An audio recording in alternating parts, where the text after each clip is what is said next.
All of the money in this world will make or break this little girl.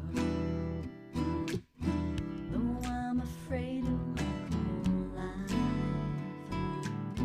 I trust it's gonna be alright. 'Cause in the deepest part of me, there is a tender little seed. And if I tend it every day, it just can't help but find its way. This is the start of something great. It's no big nothing. Wait, just take a breath and heal to reveal under this layering high. It's time to strip off all the pride, so I can show you nakedly, until my heart is all you see. Excuse me while I take this slow, still learning how we live down low. I keep my rhythm back and down, rooting my soul into the ground. 'Cause this is the start of something great. It's no big nothing. Wait, just take a breath and feel all I feel.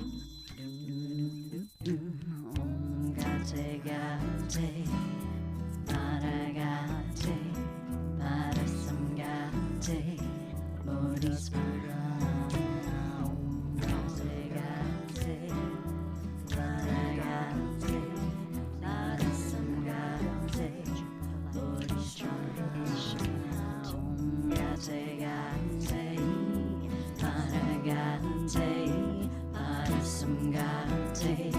So in this moment I am fine. I'm aging well just like good wine. And it's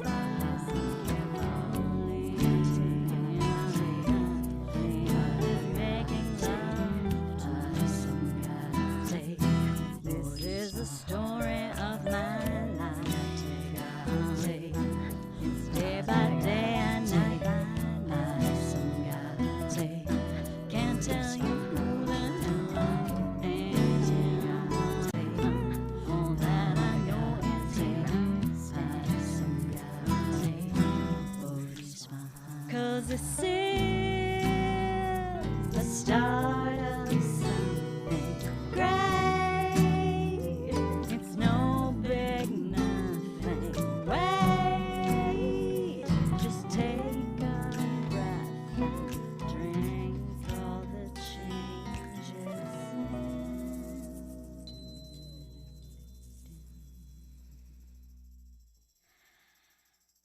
Okay, hey, here we go. Uh-oh. Uh-oh. Ah! There we are. I'm gonna unplug that. A little feedback over there. Hey, thanks for tuning in. Welcome to another Spennycast, or Rivercast as we call it. Here, my new co-host, guest co-host, Riverchild, who's gonna be Not guest co-hosting. not guest. Well, you are gonna be guest co-hosting, but you're also not only are you gonna be I'm gonna here. be really focused on the button. It's gonna be like the nuclear. I'm But gonna it's- be like, do I press it? Well, that's the whole thing. It's only 2 buttons. Yeah. It's 1 and 2. So you're gonna be actually, if you want to switch over now, and then you can cue the button for when we cut to our guest angle and introduce our guest. Press few buttons. First Yeah. change up. Yeah. So I'm very excited for our guest today. It's our same guest from last week. She's very fairy hair, Manda, very fairy hair. But today, we're here to talk to her about van life. And this is something that I've been very interested in. I've actually heard about van life a while ago from a friend of mine up in Portland. She had a book. It was just called Van Life, and all these pictures of these people, these tripped out vans. They're camping on the coast and just traveling around. And I was like, man, that would be so cool, especially dealing with landlords and all this stuff. You know, at a certain point, I just want to get a damn van. And so thankfully, Amanda's here to talk to us about it. So what's Yay. up? What's up with the van life? Hey, What's going on? it. What's the difference between a van and a camper? That's a good. Because a lot of people say, I want a Winnebago, but only really special people say, I want a van. What's the difference? Yeah. Well, I thought about a lot of things in just wanting to downsize and get on the road and have a more mobile lifestyle.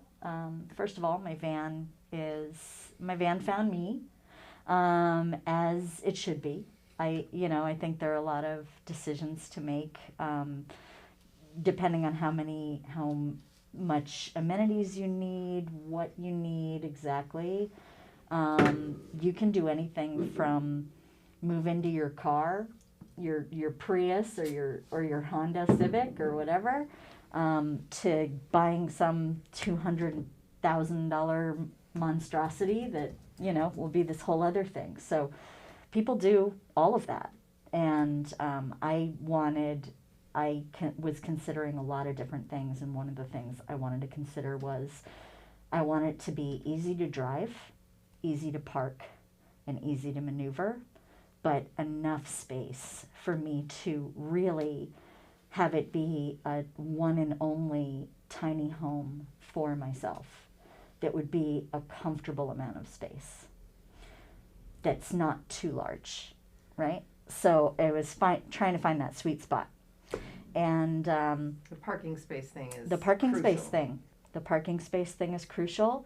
Not needing a commercial license or special load bearing, like weight considerations and all of that. So that's the great thing about choosing sort of more one of those like larger cargo van things, and then tricking it out with all the comforts that you need, but not more than you need or less than you need, is you can just get a big cargo van and customize it completely. So that's why a lot of people go that route.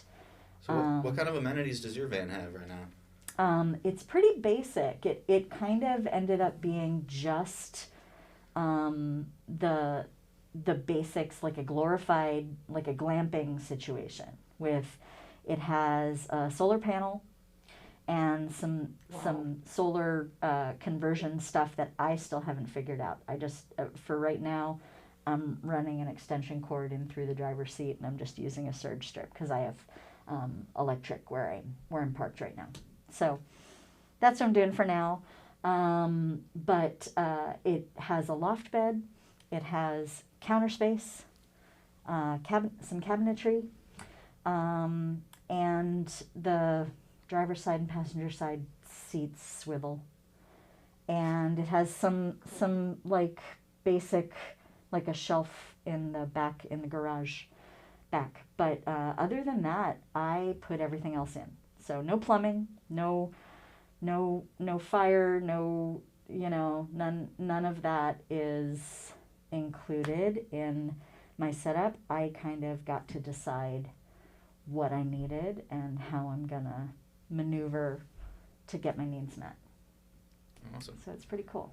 Now, do you have plans? So right now you're staying a little north of Springfield, but I know you have plans of traveling, and so do you see yourself kind of just going anywhere, or are there kind of like RV parks? I know there's places where you can kind of hook up, and there's a lot of traveling people that meet up in those type of spots, or are you just kind of? I mean, I'm assuming you're just gonna do whatever because you got the freedom to, right? Well, I bought this for a lot of different reasons, and it wasn't just about traveling and being out on the road. I'm not one of those hiker, mountain climber people that bought it to be outdoorsy and go on outdoor expeditions, although love nature, and I will do some nature-based things, but I really bought it as a tiny home that happens to be mobile, that I can stop paying rent. I can just have this be my one and only home. Fantastic. And that I can actually do everything that I want to do in and around this van. And even when I go to Renaissance fairs or fairy festivals or things like that, I can literally drive the van up, cloak it to look like a fairy cottage on the outside. Awesome. And then just work right out of my vehicle, right out front, with a self, built awning thing, and just do my little setup and do my work. So it'll almost be, for me, like, my vision is that it's almost like I bought a food truck, but I'm not a food person, I'm a fairy. Yeah. So I'm just gonna drive up to your house, and I can do all your people for your party right outside my van, or inside my van, if necessary, that can happen too. And where is this van? Because I feel like I need to see it ASAP. Can we get some pictures? It's pretty cool. We're gonna Spencer and I have a plan. Nice. Oh, good. Yes. I haven't filmed it yet. The scheduling issues. Plan, a van plan. We're gonna film the van and do a whole van B-roll walkthrough to show it off. Because I think, like I said, for me I'm pretty much like what you said, paying rent. I just finally secured a new apartment, and just the hoops they make you jump through nowadays with landlords. I mean, the background checks and this and that. It's like I'm all good there. It's just like, oh, once I fill out this form, it's like, no, now we want more. Now we want more. I know. And they get and you gotta worry, and like one little thing gets dinged. It's like a whole and it's just like, how did it get to this? And so I say, I'm like, just to have a friggin' roof over your head, in a shared apartment unit thing, you have to jump through all these hoops. Like, I want to do the van life so bad. Yeah. And one thing my mom always said, that always struck me in terms of budgeting, she said, look, your rent is always going to be your biggest expense. So if you can find a place that is the cheapest rent you can possibly secure, then you can control the rest of your bills more readily, Yeah. In terms of, there are two ways to, have everything you need, right? Is like, you can make more, or you can spend less. And usually the best combo is a combination of the two. Because you're gonna be making money. Find ways to spend less. Money with your van and saving money with the van. Find ways to spend less while finding ways to make more, and so that you can kind of give yourself that. Because how much do any of us really need anyway? That's the beauty of the van life thing. Actually, it's been a huge teacher for me. I knew it was going to be, and it so is. That's been the most profound part of the whole thing, is I knew it was going to be a challenge, especially for me. I'm not a minimalist, nor will I ever be. I don't claim to be. I love art and music and, all kinds of sparkly, beautiful things. And I love making altars, and I love, so my van is not minimal at all. It is my little cave of wonders, It's dense and it's full and it's colorful and it's very, very filled up. So I am not one of those Instagram, like the people. book that I saw, the Van Life, where it's like, because that's what I was thinking too. I was like, I got too much shit that I'm not going to be able to. But for me, what I do is I rent an office. Like most of the stuff that's my bulk is computer and video equipment. Mm-hmm. So I figure, I have a little office tucked away somewhere, and then I hop in the van life. You know what I'm saying? And bada bing, bada boom, I can go to the video editing there. But then all the living stuff. Because what do you need to live? You need a bed. You shower, need a toilet and a shower and a bed. Yeah.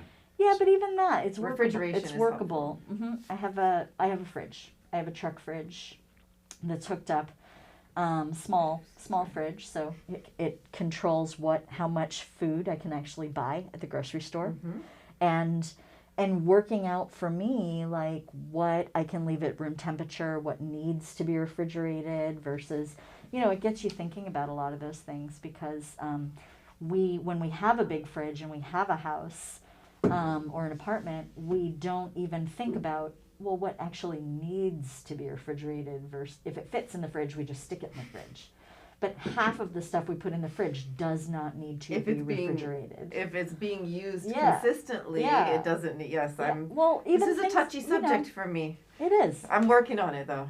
I'm getting better. We're used to these ways of being because society has all these judgments and all these shoulds and have-tos and stuff like that. But when you move into a van, it gets you to challenge all of those ideas because what do you really need? And how often do you really, need to have an official real shower versus can you just do a little sponge bath, For me, apparently wipe yourself down, that kind of thing. Oh, but I just showered before I came again. I thought you were cracking up because you had another term. What?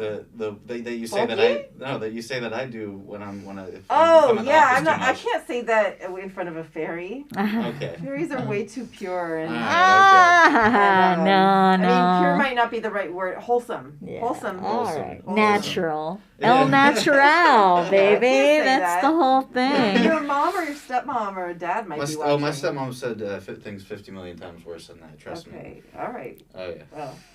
Sorry, I'm failing with my Yeah, see, it's hard to talk and do the thing at Mr. the same Giggles. time. Yeah, my Now you fingers, and it's sensitive too. So a couple times Yeah. But I wanted to ask, what is one of the things that you do miss, or one of the biggest sacrifices, I should say, that you've had to make switching to van life? I've had to work some stuff out. Necessity is the mother of invention, and that's one of my biggest mottos. Because I'm a stage manager and an event coordinator and I'm a fix it kind of person. I figure out how to do something if I need it done, and it might not be done quote unquote the proper way or the right way, but I'll make it work, and I'll make things work for myself. So that's been kind of the fun part about van life is like, oh, okay, this doesn't really work as is, so let me work out how I'm going to make that work. Wi-Fi for sure, like where I am, I don't have a strong Wi-Fi signal, so I had to sort of reassess, okay, what can I sort of had to brainstorm for myself. Well, okay, so Get a hotspot? Yeah. Or... Like I tried a hotspot first. That didn't work the way I wanted it to. Didn't work well enough. Oh. So then I went and got cellular on both my. I just added a line, so I got cellular on my phone and an iPad with cellular, and that pretty much fixed the problem. That was it. Beautiful. And then that's a great tip for all the future van life people are questioning it. What about my Wi-Fi? And then recently that takes care of the iPad and the cell phone. So now I have two devices on cellular that both have unlimited data. So it's good. I can stream and I can do what I need to do, Zoom and all that. If I need to use my laptop, though, then recently I just added hotspot to my cell phone so that I can run my laptop off my cell phone when I need to. Boom. But for basics, and really, it was no more expensive. AT&T just helped me reconfigure and assess what my plan was, so that basically I'm spending the same amount. They'll work with you. Yeah. I mean, I've had them since 1996, so. I just did some stuff with AT&T in the past week, so. Did it work out?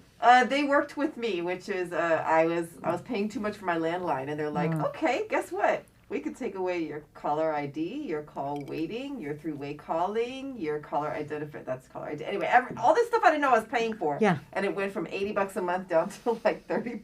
Yeah. Well, there you go. Yeah. Exactly. Thank you, Miss AT&T. Yeah. Yeah. Yeah. No, I mean, I've had great luck with them the whole time. They've always, whenever I want to reassess and downsize, they did try to rip me off first, but hey, then they worked with me. Yeah. Just I think it also has to do with like there's so many, they have to assume a baseline of needs for everybody, and then everybody's needs are completely different in regards to what, like they make certain assumptions and they're not. you know what? More people go into van life, they're gonna start making demands, and hey, Exactly. be like, oh, no, I'm a van person. House, apartment, no van. I'm a van person. Exactly. Sorry, Exactly.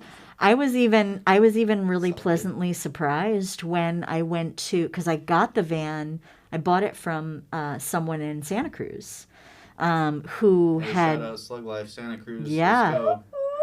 who had tricked it out himself, wanting to, do the van life thing. And then very shortly after he finished it, because he was a surfer and a skier, and so he was gonna do that with his dog. And then shortly after that, he ended up finding a partner, getting married, and with a baby on the way. So he was like, I really wanted to use this more than I did, No baby but van life. I'm gonna have to do something different. Baby van life would be interesting. Could do it raising a family in the. It was the baby, huh?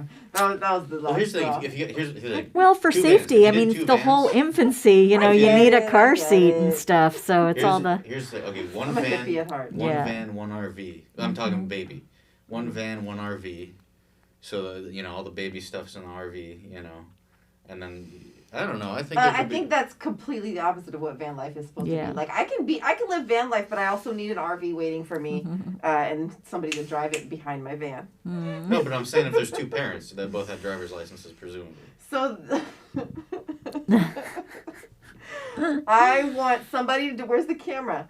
I want somebody to do that, Uh huh. That and one. then come be on our podcast. That's your camera. Yeah. Thank you. Do that. Yeah. Raise Two parents, raise a two kid. vans. Van life, two vans. Make it work, and then come talk to us about it work. Okay, it'll be van life episode. We're 2. meeting up in this. Yeah, like if you get that's the thing. That's why you have the two vans, because if things start to hit get on the skids or whatever, then literally because you're in a van, huh? But you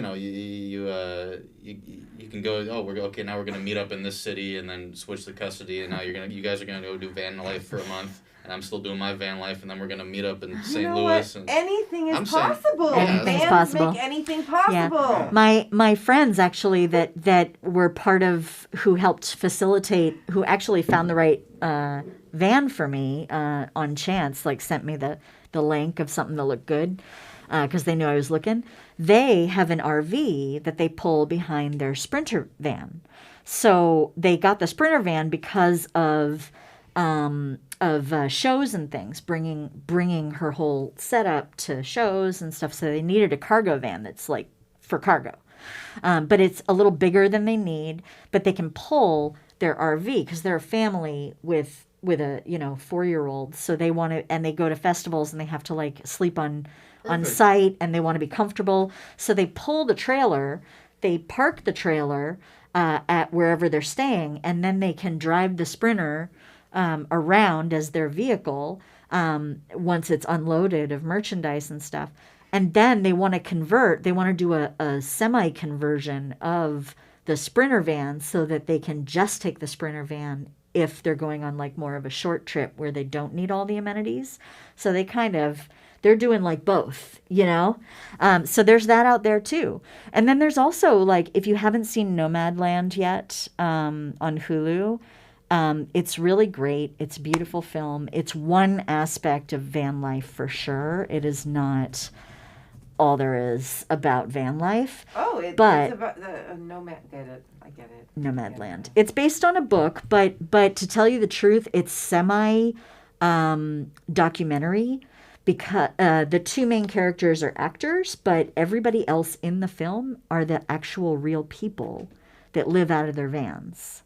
So most of the cast are real van lifers, and Bob Wells, who does cheaprvliving.org, he's awesome. He's in the film. He has some beautiful scenes, and his whole mission, he has a nonprofit organization. What are we doing? Sorry, no, you keep talking. I'm just putting it on like low in the background. I'm like, which button do I press for the screen share? Oh, you Yeah. can hit 3. 3 will go to the screen. We can keep talking about it though. Yeah. We don't have to like sit here in silence and watch the trailer. But Yeah. this is the trailer for Nomad Land that you're talking about. So it's like a documentary film. Very It's high quality. it's based on a book, and Oh. it is technically Because it's got Frances McDormand. Frances right? McDormand. Yeah, He's a it's. fantastic actor. I think Yeah. it's technically fiction, but it's based on. I don't know enough about it. Don't quote me, but her character is, I think, supposed to be the writer who actually lived on the road in a van for a period of time to really get a feel for what van life really was and stuff like that. Van life, baby. Right on. And obviously, it's one aspect of it. There are a lot of people who don't really choose van life, but it's chosen for them. Van like life chose very them. they good get point. evicted, or and Bob Wells, who his whole mission is to stop homelessness through this process of like helping people to actually get vans or move into their cars or their vehicles so that that they can have a quality of life. Awesome. Wait, that's because- the guy that does Cheap RV Living, you're saying? Oh, Yeah, yeah. I he's was amazing. checking out that YouTube a little bit, actually. He's amazing. Yeah, go here, put up the 3 real quick. Yeah, this Cheap YouTube RV channel, Living. Cheap RV Living. He's awesome. I He's was been looking doing at it some of his- forever. Yeah, he interviews a bunch of different people that, Oh, yeah. that kind of have He's their awesome. different setups. And he has shows you how all to the do it, advice you ever need for every budget. If you have no budget, he gives you no budget ideas, and if you have a big budget, he gives you those ideas and everything in between. That's awesome. So he really kind of one of the philosophies that he has is there's a huge difference between feeling homeless and feeling like you don't have a choice and you have to move into your vehicle, and actually making the choice to move into your vehicle and Yeah. doing it right Yeah. will be the different night and day between how you'll feel about it. He says we're people who are tired of living the rat race and a life filled with hyper-consumerism, always buying things, Oops. never finding contentment. I already memorized it. Yeah, pretty cool stuff. Returning to our original, truly human roots of tribal nomadism. Oh, I thought it said tribal normalism. Nomadism. We've adopted lives of travel and adventure by living in a vehicle like car, van, RV, tiny house, and living lives of simplicity and even minimalism. Yeah, like you said, you don't have to necessarily be minimalist, but yeah, like for me, it would be very different because I have like my video, stuff that I do, and like there's a certain level of equipment I need for that, but then there's also definitely a way to downsize that, but that Absolutely. comes at a cost, getting a high-powered small computer setup or Absolutely. something. But then think about it. There's getting the right size vehicle so that you can bring your essentials with you Yeah. on the road, having them in a lockbox or whatever. And then there's rent a storage unit for anything that you can't fit in your van. And a storage unit fee is going to be a hell of a lot less than a rent. Yeah. A storage unit and a van that you own outright. And maybe you'll pay for a place to park it, on the regular if you want to have like electric and, a good dump spot and stuff like that. Like you may have to pay for that, but it's still going to be at least half of what you would pay for rent. And there's just so many options. So I'm excited also because I personally have friends. I'm from the East Coast. Most of my tribe, my people are still on the East Coast. But I have family in Canada. I have family in the Southwest. I have friends all over. So for me, I don't feel the need, this, again, it isn't for everybody, but I personally have developed in myself a greater sense of home. And this is actually a huge part of the process.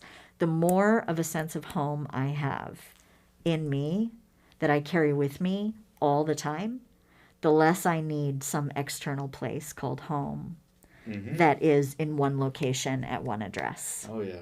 Totally. And it gives me that sense of freedom of if I can bring home with me everywhere I go, especially in a van, which is not even, you know, I mean, I've done it before just with suitcases, you know, getting on planes and stuff and bringing my sense of home with me to go Yeah, visiting exactly. people Yeah. on No, the East Coast. But now yeah. I can even have more of me and what's important to me, you know, around me. Plus, it's like an expression of me in Yeah, the way and that it, I've cultivated. It's literally my house that I'm bringing with me everywhere I go. exactly. You still have that freedom, but it's not. You're not going through the hassle of moving every time. Like what you used to do in a suitcase. I've done that before. When I left LA. I had a full, one bedroom apartment full of shit, and we literally like me and my girlfriend at the time like cleared out everything. We moved up to Oregon with only what we could fit into my Honda Civic with her in the passenger seat, and we got rid of everything else. Like gave it away, sold it. A couple boxes of like CDs or whatever left to my dad's or whatever. But, And I feel like that's a good but- thing to do a few times during your life anyway. Oh yeah, you absolutely. know? But it was felt so great. I kind of want to do it again, even though I don't even have that much. Like just having that weight lifted off your shoulders of, and now that like moving is not going to be such a hassle. Exactly. And finding a place that's furnished or something. I'm thinking about how much time I spend in my life cleaning my house. So where do you stay right now? In Vallejo. Which is near Springfield. And why Vallejo? What's keeping you tethered there, since you don't have to necessarily be tethered? Yeah, I mean, I'm still working out. I'm still dialing it in. There's a learning curve going from a apartment where you had lots of stuff, getting rid of 70-80% of your belongings. It's a process. And maybe it's a simple process for some people. It's not for me. And so it's my process, and I have to dial some things in still. I've been living out of the van technically since the end of October, around Halloween, November 1st, is my, official. And I've done a little bit of stealth parking, which I did not love. What's that? Stealth parking, meaning you're parking on residential streets and things, and I was not dialed in enough to be able to do that, because I was still learning how to live in the van and navigate my life from within the van, and not being able to open the door and just put stuff out and reconfigure things and leave stuff out, to like rebox and refix and stuff. That was really stressful. So once I get it all dialed in and I've got everything I need, and that's all, all that's in my van, then when it's pared down and I'm actually out on the road, it won't be a big deal. But in that initial stage of trying to figure out what I'm going to keep in the van and what I'm going to, keep in storage and stuff. I still have a storage unit. Can't get rid of everything. So it's a process, and that's a big process for me. It's an ongoing battle with my own, ancestry and karmic junk and conditioning and all of that. So speaking of karmic, what's this instrument you brought here? It sounded kind of like a Tibetan singing bowl a little bit, or it had kind of a I brought sound. I brought some of my fairy magic, because this is a part of what I want to. Oh, sorry. So there's something that rolls around in there and it kind of hits the edges. Yeah, it's called a happy drum. You're supposed to play it with a mallet on the tongues, but I actually prefer this was a couple of rubber balls that were given to me by a it has a very cool kind of atmospheric ambiance. So and then you're not having to worry about So basically, this is the feeling sensation that I want people to have when they come into my world, that sort of other realm, I love that sound. like between the worlds kind of sensation. This is another.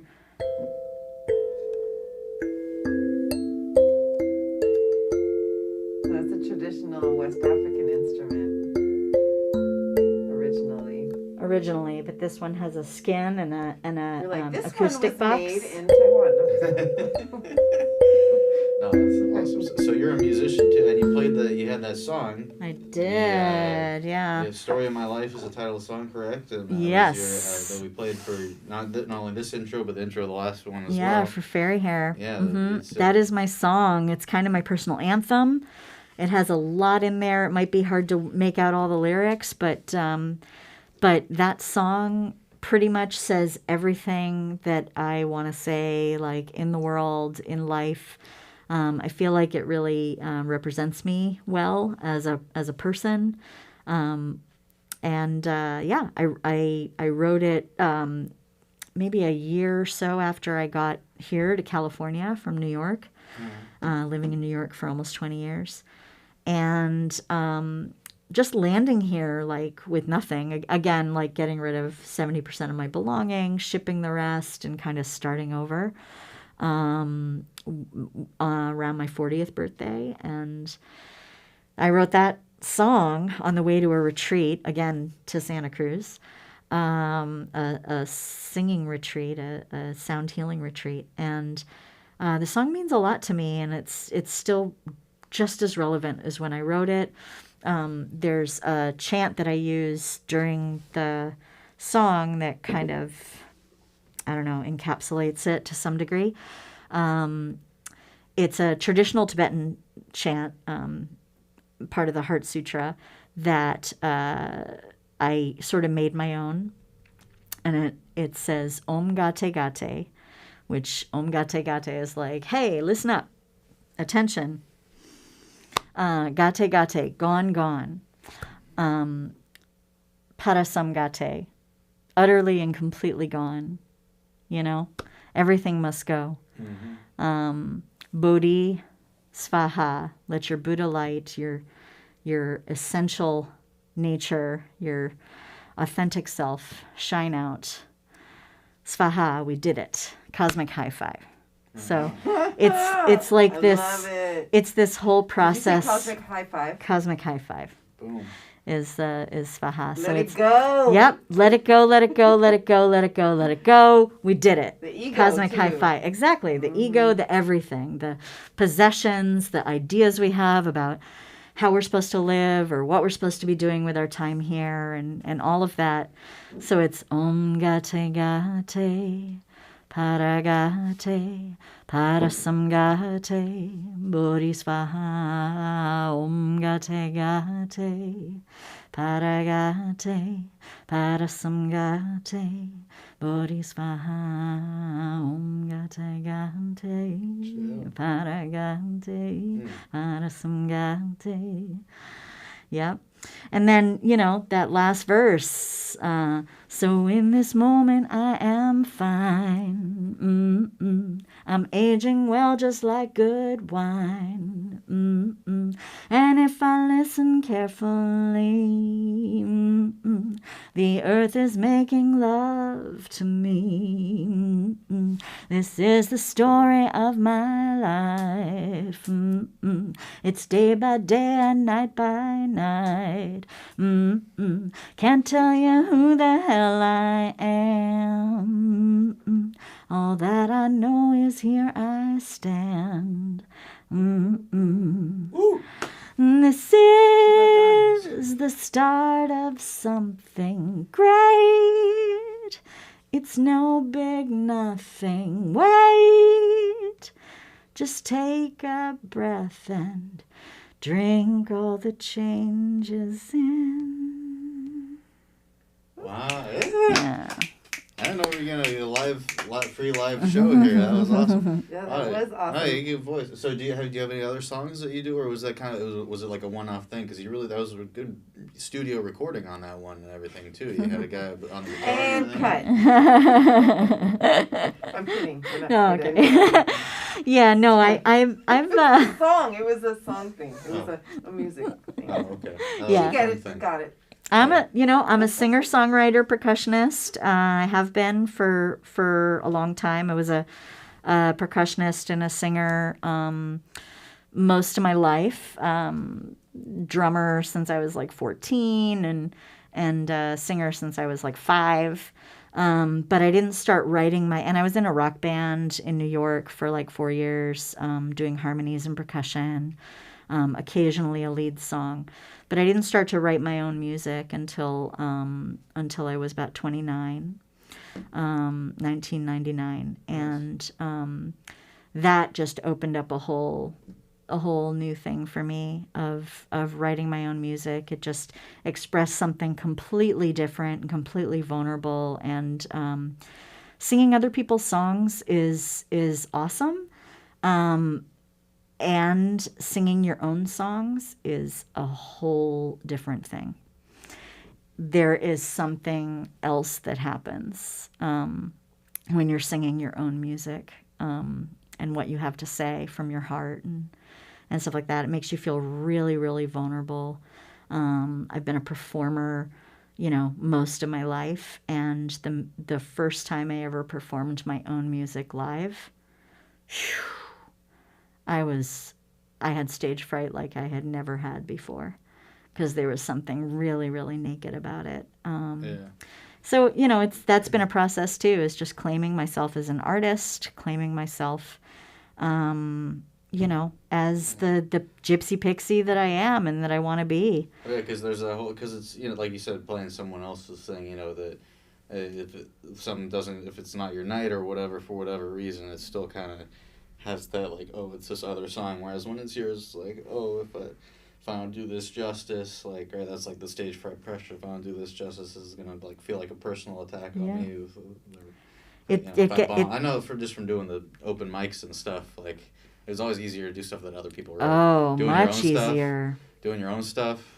It feels immensely better when it goes well, but it's also like super cringe when you bomb. Like, there's more on the line. There's more on the line. It's like your very soul is on the line, Yeah. And like you feel really exposed, and like everybody's gonna just know, be able to see through you or something. It's crazy. Like it's a crazy experience. Killing Me Softly. Mm-hmm.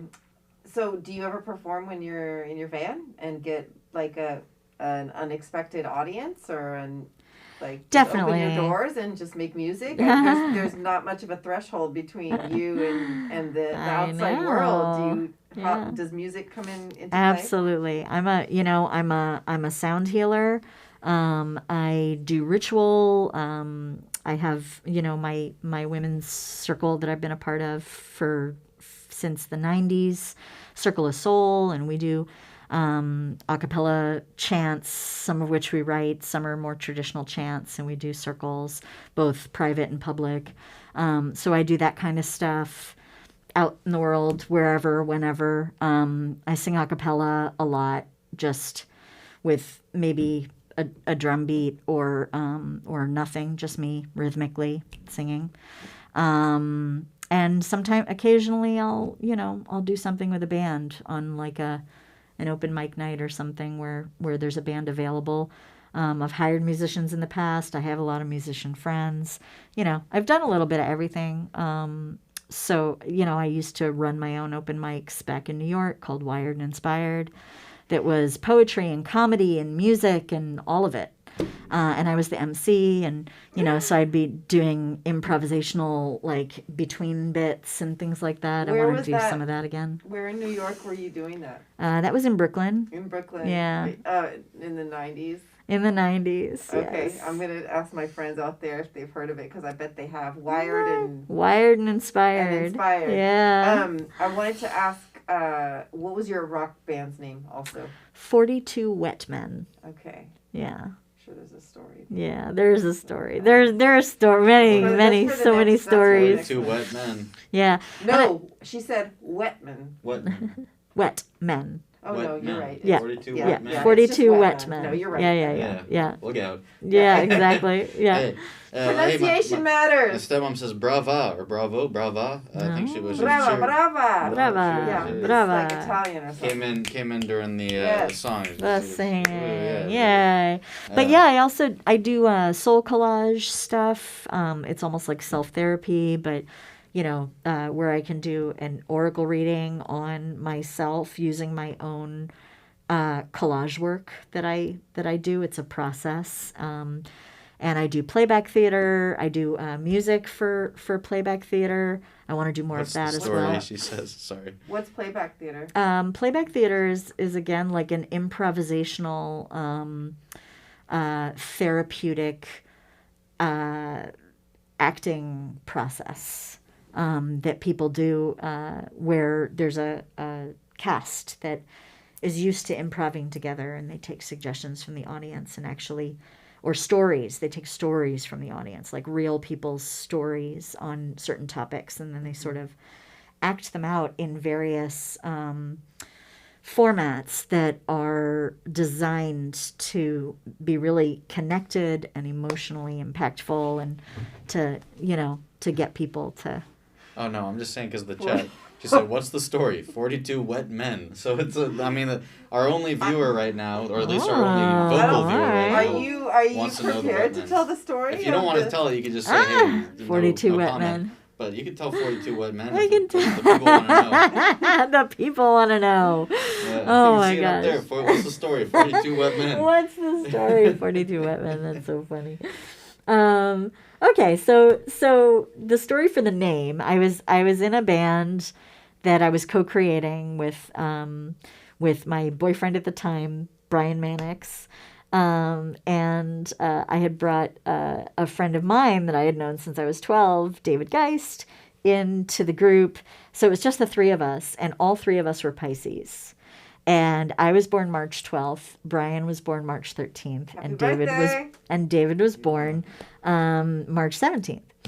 So we were doing our thing, and we were rehearsing up at my apartment in Brooklyn. Shout out to Marge Kleinman. It was her house. My bestie from college and soul sister. And so we were upstairs on the top floor doing our band rehearsal, trying to get our stuff going. And we hadn't yet really landed on a band name yet. So, Brian and I were a little bit high, and it was raining that day, and Dave was a little bit late to the rehearsal, and he comes up, and he had just come out of the rain, and he had long hair, curlyish hair, and it was wet. A wet man. It was wet, and I was like, dude, you're a wet man. You're a wet man. And I kind of made him into like a superhero. You're a wet man. I was like, oh, that's a really good band name. Wet Men, the Wet Men. 42 Wet Men. And they were like, yeah, we like that. Is that okay with you? So it's just a random 42? Yeah. Well, and they were like, what does a 42 mean? And I'm like, I don't know, but I'll figure it out. It's a meaning of life. It just came to me, right? 4 + 2 is 6. Well, no. It's the meaning of life from Hitchhiker's Guide to the Galaxy. Yeah. All discovered later. It was not. Oh, I just pressed something weird. Did I mess something up? What'd you Put press? that on, but No, it's already on. That's our audio. We're good. It was not pre. Sorry. It was not pre-thought out. It just 42 came to me intuitively. So I figured out after answer to the universe, but also 12 + 13 + 17. It was all three of our birthdays added together equaled 42. And I was getting visions at the time of like something big is going to happen in my life at 42, like a marriage or like some huge commitment in my life. At the age of 42, I just can feel that something big is going to happen. And lo and behold, I wrote that song at age 42. And was here in California, and just all kinds of huge openings started to happen in my life. So it was a big year. Nice. 42. Right on, 42. Look out. Hey, okay, people out there, you've been satiated with your demands. Tell it. She's telling it. She told it. And she told it like it is. Jody's style. She's pretty straightforward. Yeah, no, Jody's great. Yeah, Jody's my favorite. Yeah. Oh, by the way, you had told me, you said in a couple weeks check in, but it's only been a week, but still, I'm going to check in. You said check in about any interactions in the world that I've had with my fairy hair. Oh, yeah. A couple of them have fallen out. Mm-hmm.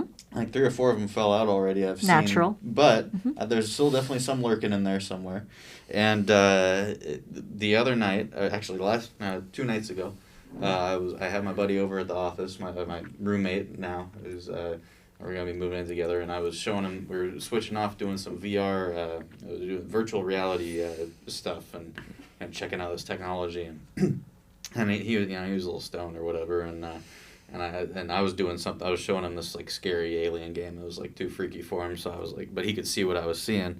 So I'm playing this thing, and he goes, it's like, dude, wait, no, you got to turn it off, your hair's on fire. I said, what? He's like, it's doing something to your hair. The game's doing something to your hair. I'm like, no, what are you talking? Oh my And God. I was like, oh no. That did not happen. It did. No. We were fucked up, but it did happen. And he was, and I was like, oh no, it's a fairy hair. You missed my podcast. I did the fairy hair. I got this fairy. It's like a sparkly. I got this dark red sparkly shit in my hair. Your hair's on fire. He thought Oh my he was like, I thought it was like the VR was like an electric thing was like going into your head or Amanda, something. you definitely need to tell that story. So there you go. Please add that to your repertoire. That's I called in you your Amanda, but That's all Manda, right. Okay. That's all but right. it's Manda. It's Manda. Okay. Sorry, I Named. just need to take away from your story. I was just No, horrified by the fact that I mispronounced her name. No, that's okay. Amanda's the middle name, and Manda is my chosen name for myself. So Your hair's on fire. your hair's Hair's on on fire. So that was another question I wished I had asked you. Was about hair length. So he has short hair. Mm-hmm. Did he express some interest in getting his hair done? Could he get his short hair done? Sure. I just need like an index finger's length worth of hair Oh, from scalp to So tip. Tell him to So- start taking some vitamins. About 3 inches. I think we got that. Yeah. But fully extended. So if it's curly and it looks super, super short, as long as you can pull it out and it's still about that long, Yeah, I he'd can do probably it. be into it. Like he's down with like fairy stuff. Like Yeah. he's a chiller. We could. I mean, he did freak out and think it was my hair was on fire, but maybe he should. It was all that You won't make that same electricity. mistake twice. It was all that electricity and He that. gets it now. Well, he needs that a blue. I antenna. think he needs blue. Like he needs water.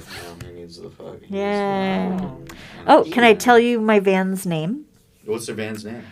My van's name, because every good van, just like a boat, needs a good name. So this is my Gypsy Pixie Heelmobile. Nice. Gypsy Pixie Heelmobile. Yeah. I was gonna guess Penelope, No. but it was really close. Gypsy Pixie, yeah, that's my thing. It's the Heelmobile. I almost want it to be like an ambulance, but like for sound healing and tarot and witchy, like woo woo kinds of magical life for the magical life, mystical magical oracle. It's the Van Yes, The exactly. Vambulance. The Vambulance, There you That go. was a stretch. fairy Vambulance. The That mystical. was a stretch. I the like it. mystical, Amanda Stretch. With Amanda us right now. Stretch, Oh, yeah. yes, here to command and expand. Well, we're getting right to the end of our time here. Is there any last things you want to get in? Because you guys have a fairy hair appointment after this, don't you? Yeah, I'm getting some fairy hair Yeah. put in. So I don't want to Yeah, cut into yeah. that. So is there any last stuff you want to throw out there for the people? Because this podcast people. is information for the people. Information for the people. So if there's any information you would like to convey to these people, Van life inspiration. van life or anything. Yeah, well, and just to keep an eye out, follow me on Very Fairy Manda on Facebook if you want to know more. And I'm gonna be doing my own little YouTube something or other. I think it's called Gypsy Pixie Vision, Gypsy Pixie Vision on YouTube. Look out for it. aka Fairy TV. Fairy TV. And I'm gonna be doing my own little thing as I cross country and have my little adventures and things like that. So if you want to stay in touch or whatever. Oh yeah, straight from Vallejo. First they had Trio TV, now it's Fairy TV. Fairy That's TV. both straight out of Vallejo. what's up? Very different, two very different TVs, but both very relevant and epic TVs, if I would say so myself. Well, Amanda, thank you so much again for blessing us with your time and your sounds and your sound healings and your stories and just general wisdom.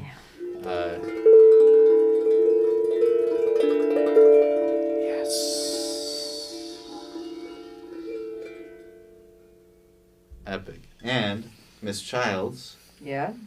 thank you for operating the technology. That was it was kind of a burden off my back, but also I'm still so used to thinking about it. You saw me; I was like always looking. Well, you know. this is definitely the training portion. It's a training. You should be on it. This was a training. You round. gotta keep an eye on what's going on over here. I got an so. eye. Hey, Thank you for the opportunity. and people out there, stay tuned. There's more stuff coming soon. More stuff, some kind of stuff. A lot more stuff. The YouTube, on the Twitch, on all of it. Stuff. Look out! We're getting into it. You see it. All right. Woo! Woo! Okay, now hit that fade to black button there, on the right, the very bottom right. There's a big button that says FTB, all the way on the bottom right. Yeah. It's like me trying to guide my kids with Zoom. Now hit the audio off. Good night, everyone. All right. See that red thing that says on? Right next to it says